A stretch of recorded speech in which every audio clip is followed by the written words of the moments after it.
Direktang binatikos ng abogado ng United People's Initiative o UPI ang tugon ni Pangulong Ferdinand Marcos Jr. sa naganap na rally ng Iglesia ni Cristo para kay Senator Rodante Marcoleta. Ayon sa abogado, tila detached from reality at bulag ang ehekutibo sa hinaing mga Pilipino laban sa umano'y selective justice at gigil na nagpupursige ang ombudsman sa kasong plunder gamit ang private funds. Si Stella Marisa report. Mukhang nakakapagtaka, no? Kung parang detached from reality yung ating Pangulo. Ito ang naging reaksyon ni Attorney Melchor Magdamo, Legal Counsel ng United People's Initiative sa tugon ng Pangulo hinggil sa rally na pinangunahan ng Iglesia ni Cristo mula pa noong Martes. Ayon sa kanya, tila hindi nakikita ng Pangulo ang totoong sitwasyon sa bansa at ang hinaing ng maraming Pilipino laban sa umano'y selective justice pati na sa talamak na korupsyon ng gobyerno. Pumalag ang mga taga-suporta ni Senator Marcoleta sa planong pagsasampa ng kasong plunder laban sa kanya na ayon sa abogado ay hindi umano pasok sa mga alituntunin ng batas. Sa 60 years of existence ko, medyo ganyan lang ako nakakita lang ganitong gobyerno. Bakit? Ganyan ang nakikita niya, parang hindi ba niya nakikita ano na nangyayari, anong ginagawa ng ombudsman, anong ang ginagawa ng mga appointees niya, na nakakagulat, no? Bakit ganyan ang pananaw ng ating Pangulo?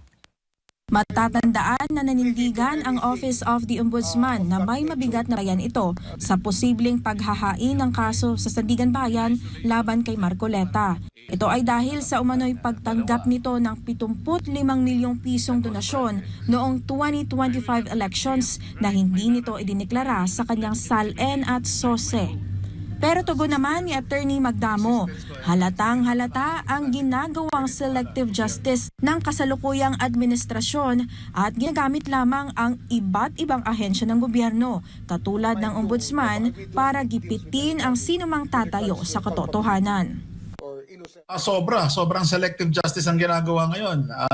Sa lahat ng naging ombudsman, ito talaga yung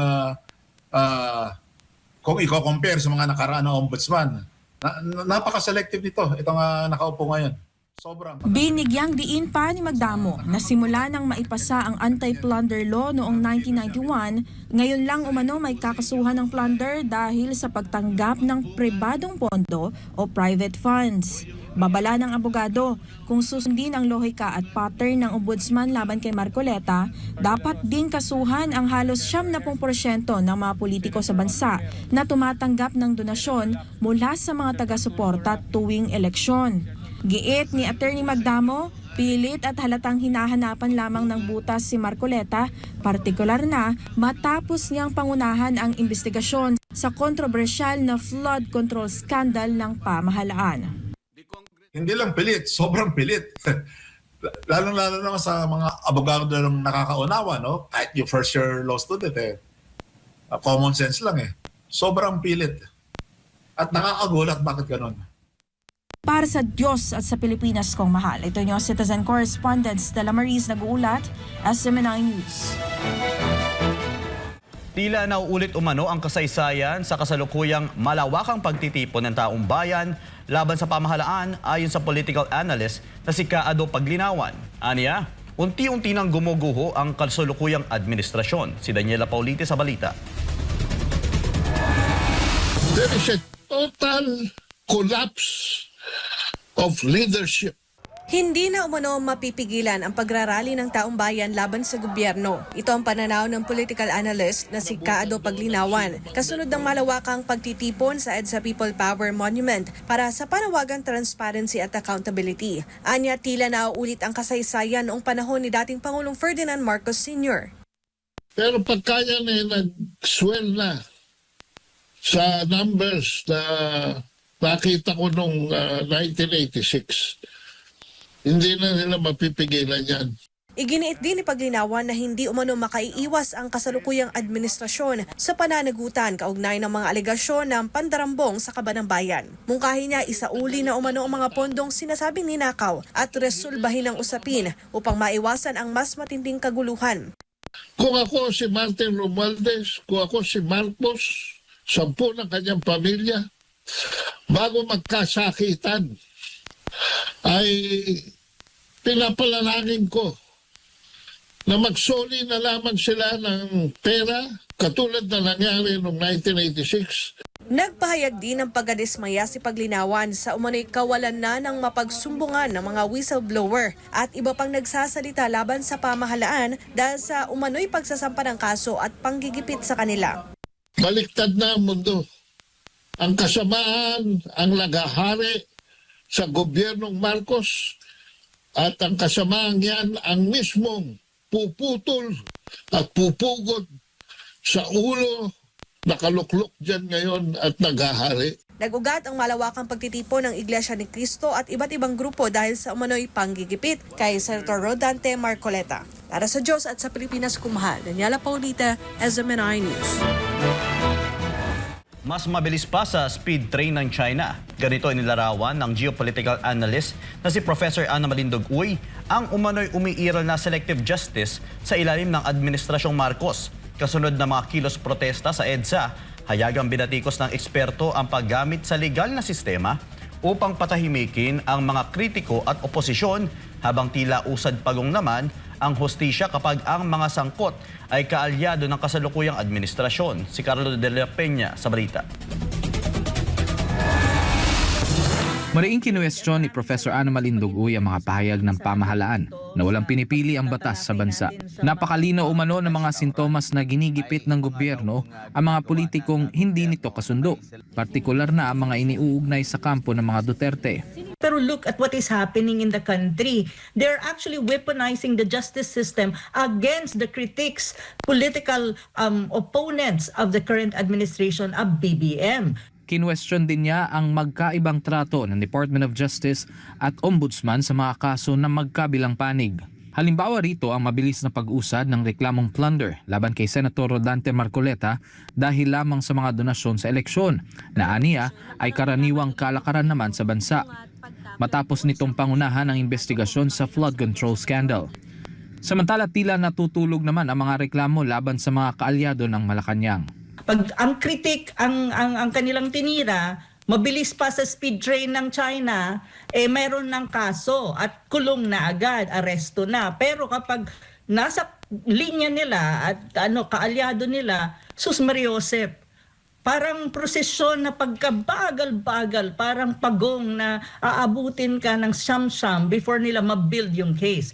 Binigyan din niya ang mga magkaibang sitwasyon ni na dating House Speaker Martin Romualdez, Senator Joel Villanueva at Senator Rodante Marcoleta sa ilalim ng kasalukuyang sistema. Tingnan mo naman, Martin Romualdez, asan na ang kaso kay Martin Romualdez? Hanggang ngayon sinasabi they are trying to build the case. How far would it go? How long it will take? Since last year until now? And then what else? Ang kay Joel Villanueva, just because Joel Villanueva nasa majority block na ng out of the blue sabi wala na rin. At kasi nakalimutan ng DOJ magkaroon ng case build-up.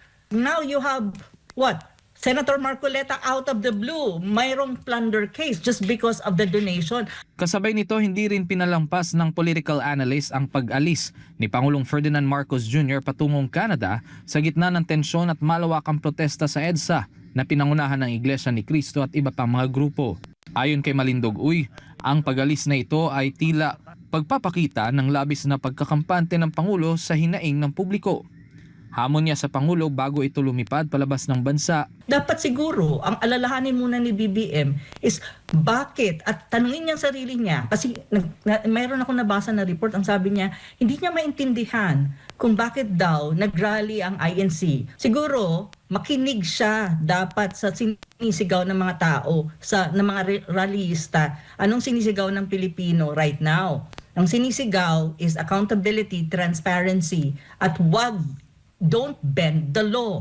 Yun ang sigaw So para maintindihan niya. At yun dapat ang alalahanin niya.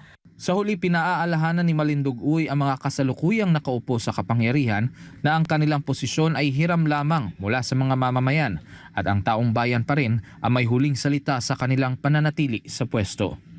Para sa Diyos at sa Pilipinas kong mahal, Carlo de la Peña, SMNI News. Nanawagan si Duterte Youth Party List Chairman Ronald Cardema na igalang ang karapatan ng mga mamamayan sa mapayapang pagtitipon at malayang pagpapahayag ng saloobin. Kasabay nito, hinimok niya ang pamahalaan na maging bukas sa panawagan ng publiko at tiyakin ang pananagutan sa paggamit ng pondo ng bayan. Si Prince Tripoli sa report.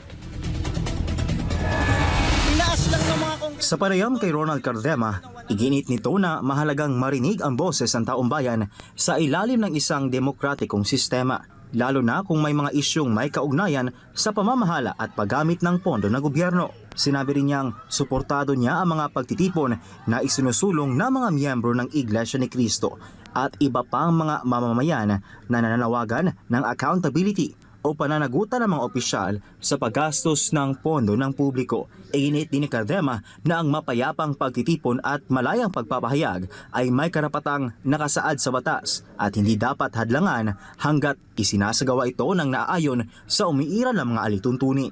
Alam nyo, tama lamang yan. Dahil tayo ay nasa isang demokrasya at sa isang demokrasya, ang taong bayan ang hari. Dagdag pa niya, ang mga opisyal ng pamahalaan ay nagsisilbi bilang mga kinatawan ng mamamayan, kaya dapat umanong maging bukas sa mga panawagan at puna ng publiko. Nagpahayag din siya ng pangamba sa umano'y pagkawala ng pondo ng bayan dahil sa katiwalian at sinabi niyang narapat lamang na magsalita ang mga mamamayan kung may mga isyong nakaapekto sa pambansang interes. Meron namang freedom of assembly, meron namang freedom of speech. Sa isang demokrasya katulad ng Pilipinas, bakit nyo pipigilan? Samantala, nananatiling umiiral ang mga probisyon ng konstitusyon na nagbibigay ng karapatan at mapayapang pagtitipon at malayang pagpapahayag, alinsunod sa mga limitasyong itinakda ng batas. Para sa Diyos at sa Pilipinas kumahal, Prince Tripoli, SMNA News.